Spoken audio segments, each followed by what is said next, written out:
Hello friends, welcome to my test series. आज हम करेंगे EMRS के एग्जाम में जो टीचिंग एप्टीट्यूड का पार्ट है हमारा 30 मार्क्स का, उसकी जो हमने ब्लूम्स टेक्सोनॉमी कर रहे हैं उसमें हमने जो ज्ञानात्मक क्षेत्र है, कॉग्निटिव डोमेन है, उसको हमने कंप्लीट कर लिया है, अच्छे से समझ लिया है। और अब हम आगे बढ़ेंगे भावात्मक क्षेत्र के उद्देश्य की तरफ। अफेक्टिव डोमेन और ऑब्जेक्टिव्स। क्या होती है अफेक्टिव डोमेन और क्या है इसके ऑब्जेक्टिव्स? ध्यान से देखें, इसमें क्या क्या कैटेगरी में भावात्मक क्षेत्र को बांटा गया है।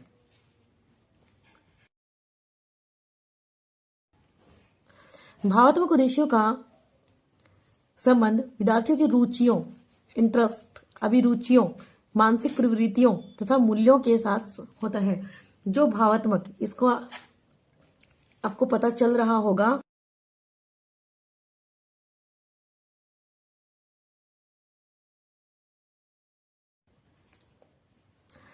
इसका आपको पता चल रहा होगा जो भावात्मक उद्देश्य है हमारे, वो इमोशंस रिलेटेड होते हैं और इमोशंस में रुचियां, जो हमारी मेंटली एबिलिटी होती हैं, जो वैल्यू होती हैं, वो इसमें शामिल होती हैं।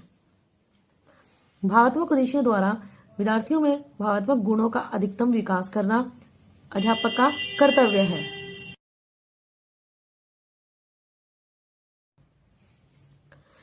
ब्लूम, कर्थवोल तथा मार्शिया, ये याद रख लेना।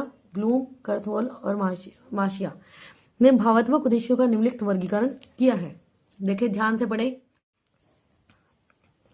जो ये कैटेगरी है इनको समझना जरूरी है। ध्यान से देखें। ग्रहण करना, रिसीव,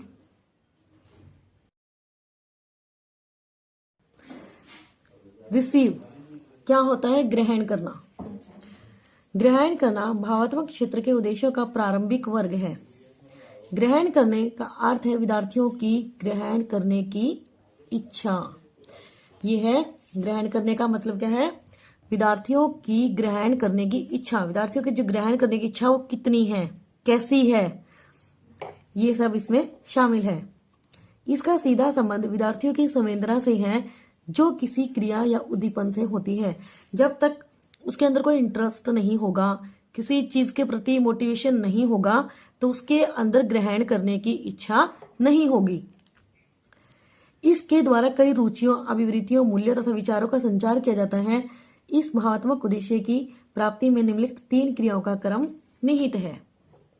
भावात्मक जो क्षेत्र है उसमें हमारा यही होता है, रिसीव करना।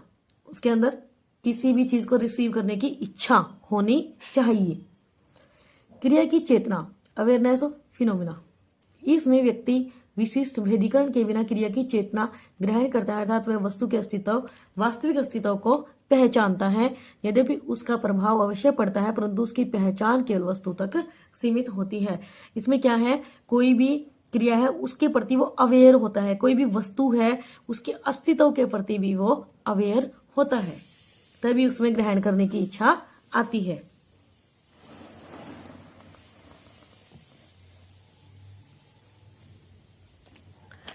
आगे देखें।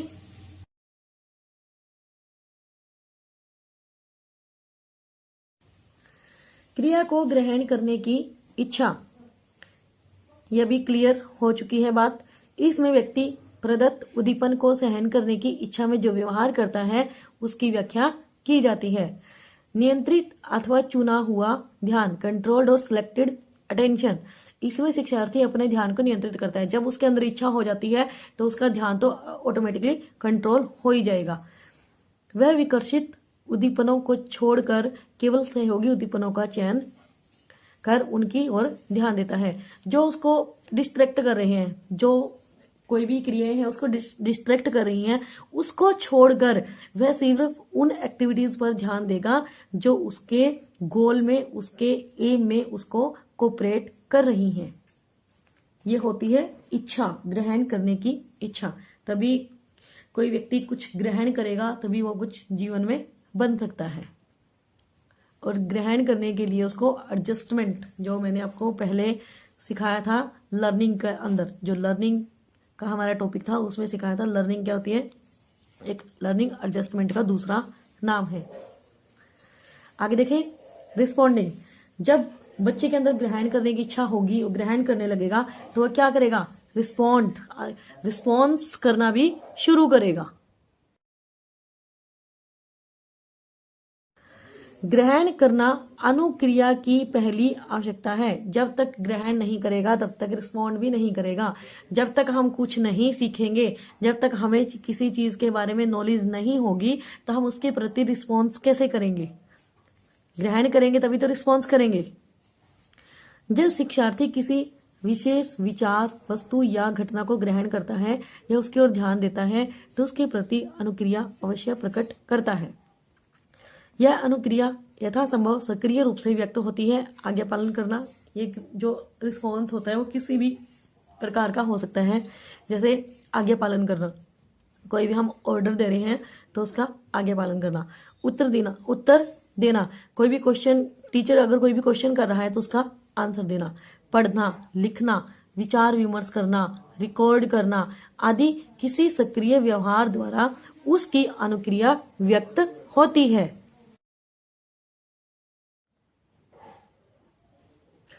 विद्यार्थी अनुक्रिया के लिए प्रेरित किए जाते हैं। अनुक्रिया के 3 स्तर हैं। जब हम रिस्पॉन्ड करेंगे तो उसके लिए प्रेरित किए जाते हैं। अनुक्रिया के 3 स्तर हैं, देखो कैसे। अनुक्रिया के प्रति आज्ञाकारी होना, ओबीडेंस फॉर रिस्पॉन्डिंग। शिक्षार्थी अनुक्रिया के प्रति आज्ञाकारी होता है जब टीचर कोई उसको आदेश देगा या फिर कुछ भी उसको पढ़ने लिखने के लिए कहेगा, क्वेश्चन पूछेगा, तो उसके प्रति क्या करेगा, जो स्टूडेंट है ओबीडेंस रहेगा रिस्पॉन्स करने के लिए। अनुक्रिया की इच्छा, विलिंगनेस टू रिस्पॉन्ड, उसके अंदर इच्छा होगी रिस्पॉन्स करने की, और वो इच्छा किस बेस पर होगी, इसमें शिक्षार्थी दंड के डर से नहीं बल्कि अपनी इच्छा से अनुक्रिया करता है। जब बच्चे का कोई गोल होता है तो उसमें क्या होता है कि उसको ये है कि उसे कुछ भी सब्जेक्ट है, टॉपिक है, उसको सीखना है, वो उसको अपनी इच्छा से उसमें रिस्पॉन्स करेगा, ना कि दंड के डर से। उसको ये नहीं होगा कि अगर वो नहीं सीखा तो उसको दंड दिया जाएगा, बल्कि उस इच्छा से वो रिस्पॉन्स करेगा क्योंकि उसमें सीखने की जो इच्छा है वो उस पर ज़्यादा प्रभावशील है। आगे देखें, अनुक्रिया में संतुष्टि, सेटिस्फेक्शन एंड रिस्पॉन्स। इस स्तर पर शिक्षार्थी को अनुक्रिया में संतुष्टि अर्थात प्रसन्नता प्राप्त होती है। जब स्टूडेंट किसी भी क्वेश्चन का, कोई भी बात का रिस्पॉन्स करेगा, उसको क्या होगा, जो स्टूडेंट है उसको अपने आप में संतुष्टि होगी, प्रसन्नता उसको मिलेगी कि उसने रिस्पॉन्स किया किसी चीज़ के लिए। देखिए, हमने कई सारे स्टूडेंट्स जब हम पढ़ाते हैं तो उनको देखते हैं, जो बच्चे जिनके अंदर रुचि नहीं होती किसी भी बात को सीखने की, किसी भी सब्जेक्ट को सीखने की, अगर उसके अंदर रुचि नहीं होती तो वह रिस्पॉन्स भी नहीं करते, जिसे हमें इस बात का अंदाजा लग जाता है कि बच्चा है जो रिस्पॉन्स क्यों नहीं कर रहा, क्योंकि उसके अंदर रुचि नहीं है और वो कुछ सीख नहीं पा रहा है। जब तक रुचि नहीं होगी तो वो सीख नहीं सकेगा, और सीख नहीं सकेगा, ग्रहण नहीं कर सकेगा, तो वह रिस्पॉन्स भी नहीं कर सकेगा। आगे देखें ध्यान से बिल्कुल। अनुमूल्यन, यह आएगा वैल्यूइंग। अनुमूल्यन के लिए ग्रहण एवं अनुक्रिया अत्यंत आवश्यक है। जब वैल्यू, किसी भी चीज़ की वैल्यू, उसमें महत्व, किसी भी बात का, किसी भी वस्तु का, किसी भी व्यवहार का, किसी भी एक्टिविटी का, उसमें महत्व सम्मिलित होता है, और महत्व के लिए हमें रिसीव करना और रिस्पॉन्ड करना ये जरूरी है। अनुमूल्यन ग्रहण एवं अनुक्रिया पर निर्भर करता है। अनुमूल्यन में किसी वस्तु, क्रिया या व्यवहार का महत्व निहित होता है। इसमें विद्यार्थी से विभिन्न विचारों, घटनाओं अथवा वस्तुओं से किसी निश्चित मूल्य को प्राप्त करने की आशा की जाती है। इसके 3 स्तर हैं। मूल्य की स्वीकृति, एक्सेप्टेंस ऑफ वैल्यू।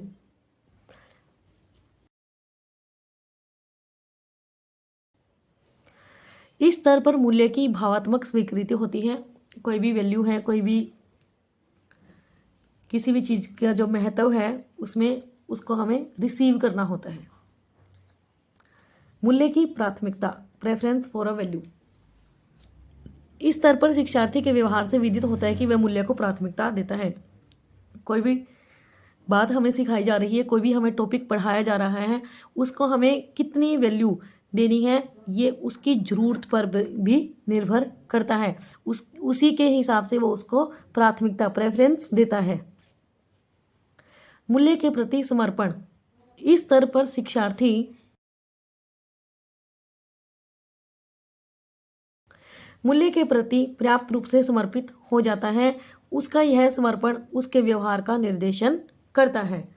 जो अगर उसे किसी चीज़ की वैल्यू है तो उसको प्रेफरेंस भी देगा, उसको एक्सेप्ट भी करेगा और उसके प्रति उसका समर्पण भी होगा। उसके लिए वो टाइम भी लगाएगा और लगन से उस चीज़ को सीखेगा। आगे देखें, आगे आता है व्यवस्था, ऑर्गेनाइजेशन। व्यवस्था के लिए ग्रहण, अनुक्रिया एवं अनुमूल्यन अत्यंत आवश्यक है।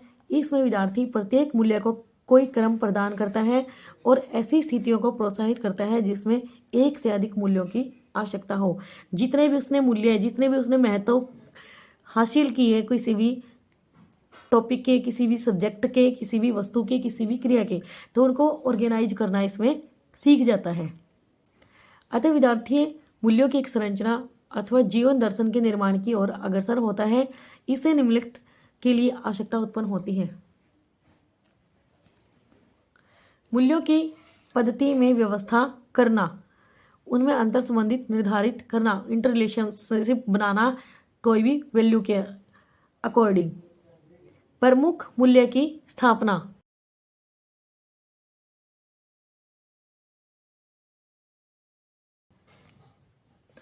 प्रमुख मूल्य की स्थापना, establishment of a dominant value.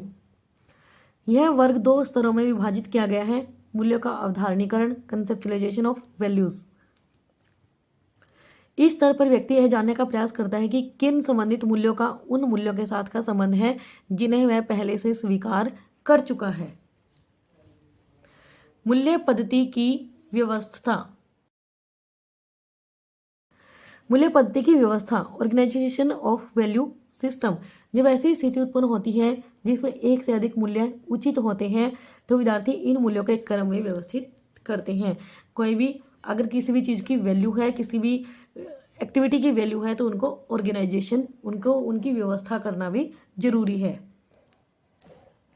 ये एक सिंथेसिस जैसा ही होता है ऑर्गेनाइजेशन।